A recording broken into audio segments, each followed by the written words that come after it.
Authentic ইসলাম TV, সালাফদের পথে, আলেমদের সাথে। বলেছেন, স্বামী স্ত্রী দুজনের কেউ যদি সালাত ছেড়ে দেয় তাদের বিয়ে কি ভেঙে যাবে? সালাত ছেড়ে দেয় এটাকে ঠিক মোটা দাগে এইভাবে ব্যাখ্যা না করে আমরা বলবো যে যদি কেউ সালাত ছেড়ে দেয় আপনারা একে অন্যের জন্য নাসিহা করবেন, তাকে আবার ফিরিয়ে নিয়ে আসার চেষ্টা করবেন। আমি একটু অন্যভাবে বলবো, যদি কেউ সালাত ছেড়ে দেয় অর্থাৎ আর সালাত সে পড়ছেই না, বলছে আমার সালাত টালার দরকার নাই, তাহলে তো ওলামায়ে কেরামের ব্যাপারে অনেক শক্ত কথা বলেছেন। কোরআনের বক্তব্য এখানে অনেক কঠিন। ফাখালাফা মিন বাদিহিম খালফুন আদাউস সালাতা ওয়াত্তাবাউশ শাহওয়াত ফাসাউফা ইয়ালকাউনা গাইয়া। এটা কোরআনে আল্লাহ তাআলা বলছেন যে তাদের পরে আসলো একদল অপদার্থ মানুষ যারা সালাত ছেড়ে দিল, সালাতকে নষ্ট করলো এবং প্রবৃত্তিকে অনুসরণ করলো, তাহলে তারা জাহান্নামের গায়ে উপত্যকা যাবে। ইল্লা মান তাবা ওয়া আমানা ওয়া আমিলা সালিহা।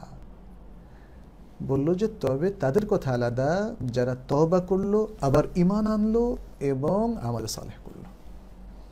তাহলে বোঝা গেল যে সালাত যারা নষ্ট করে ফেলে, কমপ্লিটলি ছেড়ে দেয়, সে তার ঈমানকেও নষ্ট করে ফেললো, অর্থাৎ সে ঈমান হারা হয়ে গেল।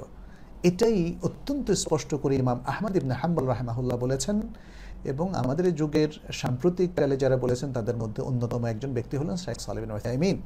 অতএব আমরা বলবো যে সালাত তরক করা অত্যন্ত গর্হিত একটি বিষয়। তবে ওলামায়ে কেরামের কারো কারো ভিন্ন ব্যাখ্যাও এখানে আছে। কেউ কেউ বলেছেন যদি কেউ বিশ্বাস রাখে যে সালাত ফরজ, ইসলামের রোকন, বাট আমি পড়ছি না আমার অলসতার কারণে, তাহলে ওলামাদের বড় একদল অংশ বলেছেন সে ইসলামের বাইরে যাবে না, সে মুসলিমই থাকবে, কবিরা গুনাহগার হবে। যদিও ইমাম আহমদের কথাটাই এখানে বেশি প্রণিধানযোগ্য যে কমপ্লিটলি সালাত তরক করাটা এটা ঈমান হারা হওয়ার প্রমাণ। যেহেতু রাসূলুল্লাহ সাল্লাল্লাহু আলাইহি ওয়াসাল্লাম বলছেন আল আহদুল্লাযী বাইনানা ওয়া বাইনাহুম আস-সালাহ ফামান তারাকাহা ফাকাদ কাফারা, যে ব্যক্তি সালাত তরক করলো সে কুফরি করলো। অতএব উলামায়ে কেরামের মধ্যে আমরা একাধিক মত পেলেও সালাত তরককারী ব্যক্তি সে তার ঈমান হারা হয়ে যাওয়ার কারণে তাহলে সমূহ সম্ভাবনা তাদের খুবই জাগরুক থাকবে যে তাদের বিয়েটা হয়তো ভেঙে গেল, তাদের মিরাসের সিস্টেমটা হয়তো পাল্টে গেল, মানে শরিয়ার অনেকগুলো প্রবলেমে সে পড়বে এবং বিবাহের এই প্রবলেমও কিন্তু সে পড়ে যাবে। সেটাই বিশুদ্ধতম মত।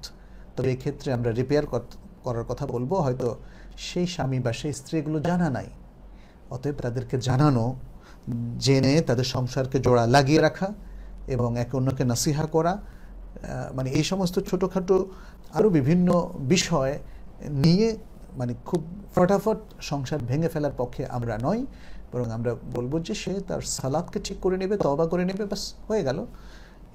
এভাবেই যদি তাদের বিয়েটা টিকে থাকে সেটাই হবে উন্নত এবং সেটাই হবে বিচক্ষণতার সিদ্ধান্ত। আচ্ছা, আপনি যে প্রশ্নগুলো করেছেন সবগুলোর বিষয়ই এখানে চলে এসছে। লাস্টে করেছেন সালাত ত্যাগের কারণে বিয়ে ভাঙার বিষয়টা কি তালাকের মাধ্যমে বিয়ে ভাঙার মতোই?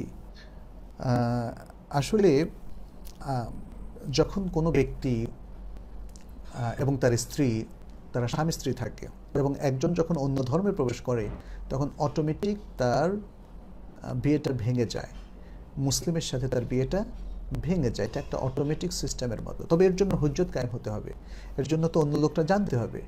আমরা অধিকাংশ ভাই বোনদের ক্ষেত্রে জানি না কে সালাত তরক করেছেন, কে সালাত তরক করেননি। অতএব এটা আমাদের সমাজের কাছে, আমাদের কমিউনিটির কাছে, আমাদের ব্যক্তিদের কাছে এটা স্পষ্ট নয়। এটা প্রত্যেক ব্যক্তি তারা নিজেদের ব্যাপারে সিদ্ধান্ত নেবেন, তারা কি আসলে সালাত পড়ছেন কি পড়ছেন না। অতএব এই বিষয়গুলো আসলে ঠিক সামাজিকভাবে এক্সপোজড হওয়ার সম্ভাবনা কম, কারণ আমরা ঠিক জানি না কোন ব্যক্তি কমপ্লিটলি সালাত ছেড়ে দিয়েছেন বা ছেড়ে দেননি। সেক্ষেত্রে আমাদের পরামর্শ হচ্ছে বিষয়টা যেহেতু ভয়াবহ, আমরা একটু আগেই আলোচনা করলাম, অতএব আমরা মনে করি যারা মুসলিম তারা সত্যিকারের ইসলামের মধ্যে থাকবেন, দিনের যে ইনস্ট্রাকশন আছে সেগুলো তারা ফলো করবেন। তবে আজকাল তো বহু মুসলিম এমন আছে তার দিন থাকলো কি থাকলো না সেটা তার মাথা ব্যথা নয়, তার ঈমান থাকলো কি থাকলো না সেটা তার মাথা ব্যথা নয়, তার সালাত না পড়ার কারণে তার সংসার টিকলো কি টিকলো না কোনো মাথা ব্যথা নাই, বরং তারা মিয়া বিবি দুজনে বললো বেশ তো আছি, নামাজ না পড়লেও ঠিক আছি, দিন পালন না করলেও ঠিক আছে, বেদাত করলেও ঠিক আছে, শিরক করলেও ঠিক আছে, এরকম তো বহু লোক আছেই। অতএব আমাদের এই বক্তব্যগুলো আসলে মূলত তাদের জন্য যারা দিনকে সঠিকভাবে ফলো করতে চান, কিন্তু এই সমস্ত কিছু বিপদের মুখোমুখি হয়ে সমস্যায় পড়েন, তখন তারা কি করবেন তাদের জন্যে। আদারওয়াইজ মুসলিম নামধারী তো বিশাল সংখ্যক মানুষ আছে যারা এই সমস্ত বিষয়ের টোটালি কোনো পরোয়া করে না। তাদের প্রতি আমাদের নাসিহা হচ্ছে তারাও যেন সত্যিকারভাবে দ্বীনের মধ্যে ফিরে আসেন এবং তারাও যেন এই বিষয়গুলোকে যথেষ্ট গুরুত্ব দেন, সত্যিকার মুসলিম হিসাবে জীবনযাপন করার জন্য তারা প্রস্তুতি গ্রহণ করেন, তওবা করে তারা পরিপূর্ণ দ্বীনের মধ্যেই তারা থাকেন।